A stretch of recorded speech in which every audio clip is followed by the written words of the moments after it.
Muy buenas tardes. El nombre de mi compañera es María del Carmen Asensio Lozano y el de una servidora, Yanira Maribel Bravo Rosales.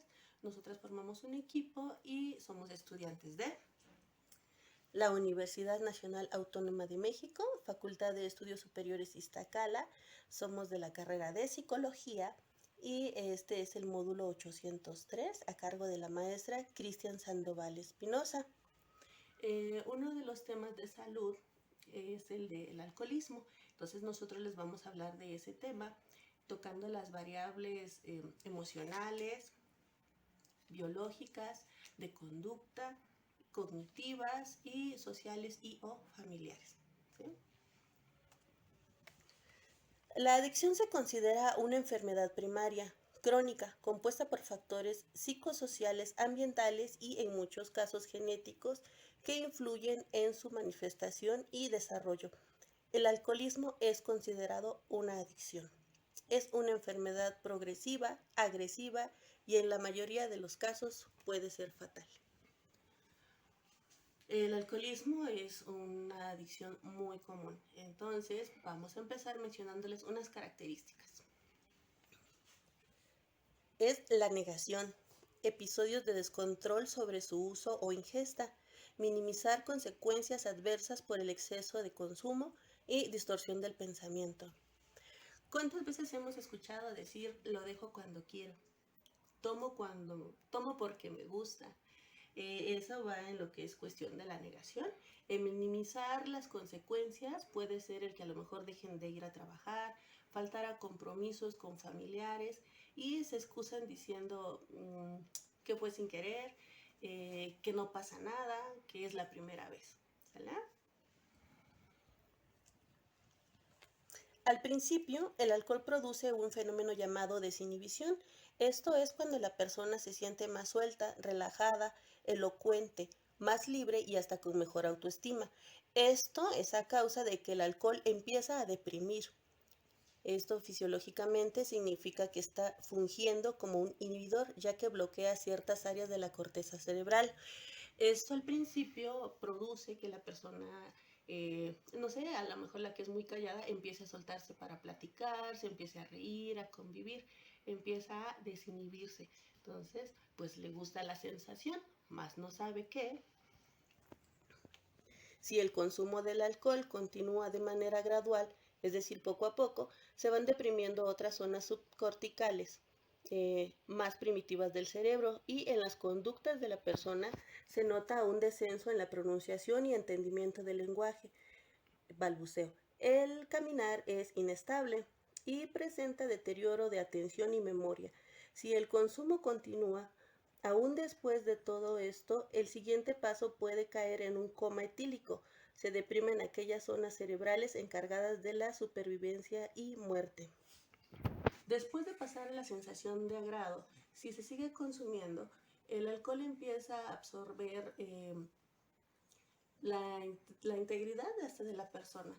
La persona puede empezar a repetir muchas veces lo que ya dijo, arrastra las palabras, balbucea, su equilibrio se pierde, muchas veces se cae. Eso también puede llegar a provocar vómitos, jaquecas. ¿Sale? El abuso del alcohol crea una dependencia que a su vez provoca un deterioro en la salud física y mental de la persona que lo ingiere y el bienestar de otras personas, como la esposa, hijos, padres, amigos, vecinos. ¿Debido a qué? Por ejemplo, si una persona alcohólica llega y está peleando con su esposa, pues su esposa probablemente tenga mal humor durante el día y también se la pase regañando a los hijos. Y a su vez, estos en su escuela pueden llegar a ser personas agresivas. Los padres se pueden llegar a preocupar tanto que entonces por eso el alcohólico no solamente se afecta a él, no se deteriora solamente a él, sino a las personas que están a su alrededor. ¿Sí? Entonces puede llegar a tener problemas legales, producir un accidente para él o para otras personas, perder el empleo, perder familia, todo esto debido a las conductas por el exceso del alcohol. Por mi parte es todo, muchas gracias, cedo la palabra a mi compañera Carmen. Vamos a hablar un poco más de alcoholismo y de algunas otras variables. Estas variables vamos a hablar un poco más de alcoholismo y de algunas otras variables. Estas variables son mayores en las personas que de forma regular utilizan el alcohol para huir de las emociones negativas como la ansiedad, la soledad o personas con baja autoestima. Encuentran en el alcohol efectos placenteros que mantienen este comportamiento, agravándolo con el tiempo. Vamos a ver algunas variables cognitivas y emocionales, como el patrón desadaptativo, que incluye pensamientos obsesivos sobre cómo conseguir alcohol, por ejemplo, el deterioro de la capacidad del juicio, el cerebro que se queda sobreestimulado o hiperactivo, la pérdida del autocontrol, de la percepción, de la motivación, se vuelven más irritables, sufren de que es un síndrome de abstinencia, donde les puede dar ansiedad, depresión, confusión, alucinaciones, etc. Pueden llegar hasta la psicosis, que afecta a la memoria, el aprendizaje, las funciones cognitivas. Pueden llegar a tener afecciones permanentes en el lóbulo frontal, donde les afecta para los procesos intelectuales complejos, como el lenguaje, el pensamiento, la concentración, la capacidad de resolver problemas y la planificación del futuro. También existen otras variables, que son las variables sociales, como el desempleo, los conflictos en la pareja o familia, la presión entre los amigos, la facilidad de acceso que se da en algunas familias para que haya alcohol. Pueden favorecer o mantener los patrones, estos factores sociales y familiares pueden favorecer o mantener patrones de consumo que precipiten a la dependencia. Por otro lado, tanto el empleo del alcohol en el acontecimiento de la celebración se utiliza mucho, por ejemplo, en celebraciones de bautizos, cumpleaños, 15 años, y a veces se piensa primero en el alcohol que en la comida. La tolerancia social que se hace sobre el consumo del alcohol, ¿verdad? Donde a veces les dicen a los niños desde pequeños, es mejor que tomes en casa, yo te voy a enseñar a tomar, o en las fiestas, si no viniste a tomar, como para qué viniste.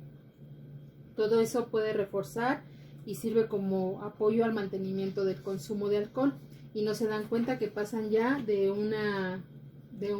ser bebedores ocasionales o sociales a ser ya bebedores con problemas.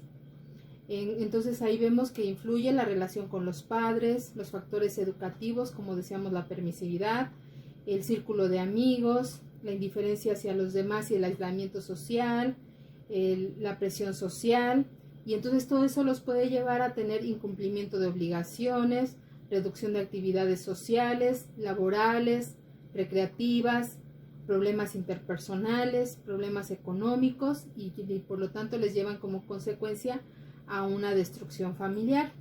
Como sabemos, el alcoholismo, como cualquier enfermedad, como cualquier enfermedad, necesita de un tratamiento adecuado. A diferencia de otras enfermedades, el alcoholismo no solamente es por fármacos, medicamentos o un diagnóstico médico, sino que se trata de una intervención multidisciplinar en la cual la psicología tiene un papel muy importante. Como psicología de la salud, el factor de prevención, y como terapia, pues también vemos que hay diferentes ventajas. Algunas de las ventajas es que apoya al reconocimiento del problema, a tomar en cuenta la angustia, la culpa, la depresión, etcétera, a plantear una vida futura sin alcohol, ayuda a fortalecer el entorno familiar, y también vemos que hay bastante funcionalidad en las terapias de grupo. El poder compartir con otros sus problemas y sus angustias les lleva a que el problema se trate más rápidamente. Pero también existen algunas desventajas, como por ejemplo todos los mitos que existen hacia alrededor del alcohol. Entonces, o que la misma persona se ha hecho por sus expectativas o creencias, que el alcohol sirve para tener mejor sexo, que el alcohol sirve para hablar mejor, que el alcohol sirve para poder bailar, para poder estar alegres. Y si no se clarifican las expectativas de entrar a una terapia, también puede eso ser una desventaja. Lo mismo el no tener objetivos claros, tanto del paciente como del terapeuta, que no se lleguen a un acuerdo o a poner en perspectiva. Otra de las desventajas puede ser el llegar a tener resultados inadecuados, tanto por parte del paciente como por parte del terapeuta. También el encontrarnos con recaídas inesperadas es otra desventaja, o el abandono de la terapia por parte del paciente o del terapeuta. Por diferentes circunstancias se llega a dar esta situación. Por lo tanto, entonces vemos que el alcoholismo es un problema que ha sido reconocido por la OMS como un problema grande, como un problema de salud muy grande, y que en algunos momentos pues se ha llegado a dar planeaciones de prevención, y que todavía nos queda mucho que trabajar en el área de la salud con respecto a este problema. Muchísimas gracias. Eso sería todo.